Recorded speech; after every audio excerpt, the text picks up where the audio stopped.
Movie की शुरुआत में हम यूनही को देखते हैं, पर तभी एक रिमोट कंट्रोलर फिंगर आकर उसके अंदर घुस जाती है, जिसे यूनही का टीचर हाइजू प्ले कर रहा था। दरअसल यूनही और हाइजू लिविंग में रहते हैं, पर अभी तक इनके बीच फिजिकल रिलेशन नहीं बना है। हाइजू अभी तक वर्जिन है, इसीलिए वो यूनही के साथ इंटीमेट होने की कोशिश करता रहता है। यूनही उसके साथ तो रहती है, पर कुछ देने का उसका कोई विचार नहीं लगता। इसके बाद अगले दिन इन दोनों को स्कूल जाते दिखाया जाता है, पर दोनों एक दूसरे से बात नहीं करते, क्योंकि स्कूल में किसी को भी इनकी रिलेशनशिप के बारे में पता नहीं है। फिर क्लासरूम में जाने के बाद हाइजू बच्चों को पढ़ाने लगता है, पर उसकी नजर यूनही पर ही टिकी रहती है, जो अपने फ्रेंड के साथ बातें कर रही थी। कुछ देर उन्हें ऐसे देखने पर हाइजू पूछ लेता है कि वो क्या बातें कर रहे हैं, उसे भी तो बताएं। यूनही बताती है उसकी पैंट की जिप खुली हुई है, तो वो उसकी ही बातें कर रहे थे। ये सुनकर पूरी क्लास हाइजू पर हंसने लगती है। फिर यहाँ से घर जाते हुए हाइजू बाहर ही यूनही का वेट करने लगता है, पर तभी वो देखता है यूनही उसके साथ जाने की बजाय अपने उसी फ्रेंड के साथ उसके रूम पर चली जाती है।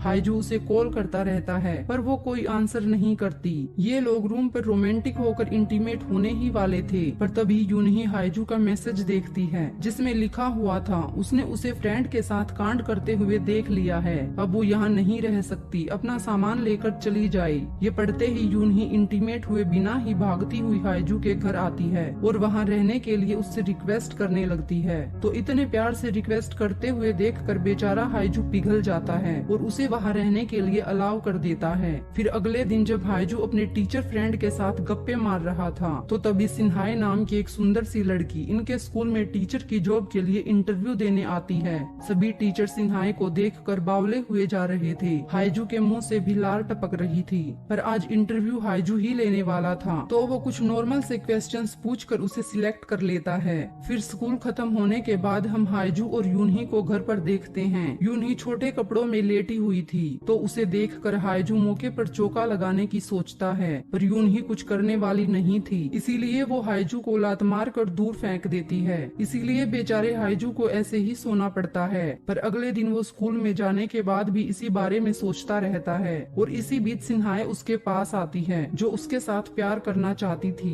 हाइजू पहले से ही रेडी था, तो ये लोग शुरू हो जाते हैं। पर कुछ देर बाद हाइजू को होश आता है, तो देखता है साला ये तो वो सपना देख रहा था, असल में ऐसा कुछ नहीं हुआ। फिर एक दिन हाइजू सिन्हाई के साथ बैठा हुआ था, तो सिन्हाई बताती है वो एक मॉडल बनना चाहती है, इसीलिए वो उसके अच्छे कुछ फोटोज निकाल दे। ये सुनकर हाइजू उसे अपने घर लाकर उसके कई सारे फोटोज निकालता है। इसके बाद ये लोग एक बार में जाकर काफी सारी वाइन पीते हैं और लुढ़कते हुए घर आते हैं। घर आने के बाद हाइजू सिन्हाई के साथ जबरदस्ती करने लगता है, पर सिन्हाई किसी तरह उसे रोक देती है। तो वो बताता है वो अभी तक वर्जिन है, प्लीज वो इसे लूज करने में उसकी हेल्प करे। पर सिन्हाई को इस पर यकीन नहीं होता और वो यहाँ से चली जाती है। पर कुछ दिन बाद सिन्हाई हाइजू के घर आती है, तो यहाँ बातों ही बातों में हाइजू को पता चलता है कि सिन्हाई एक रेस्टोरेंट में खाना खाने गई थी, पर वहाँ उसके कपड़ों पर दाग लग गया। ये जानने के बाद उसके अंदर चूल मचने लगती है और वो खुद अभी के अभी उसके कपड़ों को धोने को बोलता है। ये सुनकर पहले तो सिन्हाई सोचने लगती है, पर फिर इसके लिए मान जाती है। इसके बाद हाइजू कपड़े धोने लगता है, तो सिन्हाई नहाने लगती है, पर हाइजू के मन में सिन्हाई के ही ख्याल चल रहे थे, तो तभी वो सिन्हाई को नहाते हुए देखने लगता है। इसके बाद जब ये साथ बैठे होते हैं, तो हाइजू फिर से उसे उसकी वर्जिनिटी लूज करने में हेल्प करने को बोलता है। इस बार सिन्हाई मान जाती है, तो ये लोग प्यार करने लगते हैं। पर कुछ देर बाद ही यहाँ यूनही टपक पड़ती है, पर दरवाजा लॉक होता है, तो वो अंदर नहीं घुस पाती। वही काम में लीन इन दोनों की आवाजें बाहर तक जा रही थी, तो यूनही को कुछ समझ नहीं आता ये सब क्या चक्कर है, हाइजू जैसे नल्ले को कोई लड़की कैसे मिल सकती है। अब यूनही घर का मेन स्विच ऑफ कर देती है, तो अंधेरा होने की वजह से हाइजू बाहर आकर स्विच सही करता है। पर इसी बीच मौका पाकर यूनही भी अंदर घुस जाती है, और जब हाइजू उसे देखता है तो उसके होश उड़ जाते हैं। वो उसके और सिन्हाई के रिलेशन के बारे में चुप रहने को बोलता है, तो यूनही भी इसके लिए मान जाती है, क्योंकि वो तो हाइजू को सिर्फ एक फ्रेंड समझती थी। पर अब हाइजू सिन्हाई के बारे में ही बात करता रहता है, तो यूनही को इससे जलन होने लगती है, क्योंकि अब हाइजू ने पहले की तरह उसके आगे पीछे डोलना बंद कर दिया था।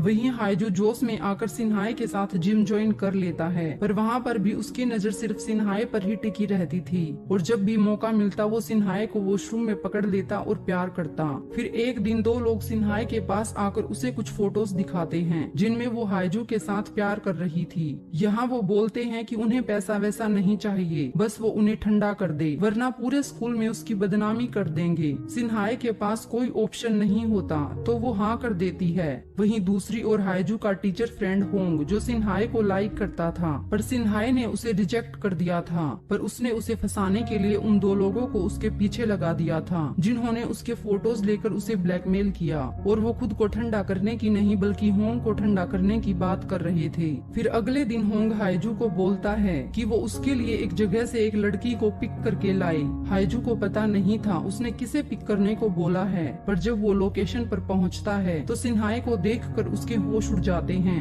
ऐसा ही हाल सिन्हाई का भी था, पर कुछ देर बाद सिन्हाई होंग के घर पहुंच जाती है तो वो इंटीमेट होने से पहले साथ में नहाने चले जाते हैं, और यहाँ मस्ती करते हुए सिन्हाई होंग की आंखों को ढक कर बाथटब से बाहर निकल जाती है तो उसकी जगह यूनही आकर होंग के साथ नहाने लगती है। साथ में वो दोनों लोग जिन्हें होंग ने सिन्हाई के फोटोज लेने के लिए हायर किया था, अब वो हाइजू के कहने पर होंग के फोटोज लेने लगते हैं। ये देखकर होंग हैरान रह जाता है। अब उसे सिन्हाई का पीछा छोड़ना ही पड़ता है, वरना अपनी ही स्टूडेंट के साथ अफेयर की अफवाह से वो किसी को मुंह दिखाने के लायक नहीं बचता। इसके बाद हाइजू और सिन्हाई एक दूसरे से प्रॉमिस करते हैं कि वो ऐसे ही हर प्रॉब्लम में एक दूसरे के रहेंगे। फिर ये खुश होकर प्यार करने लगते हैं। तो इसी हैप्पी पॉइंट पर ये मूवी एंड हो जाती है।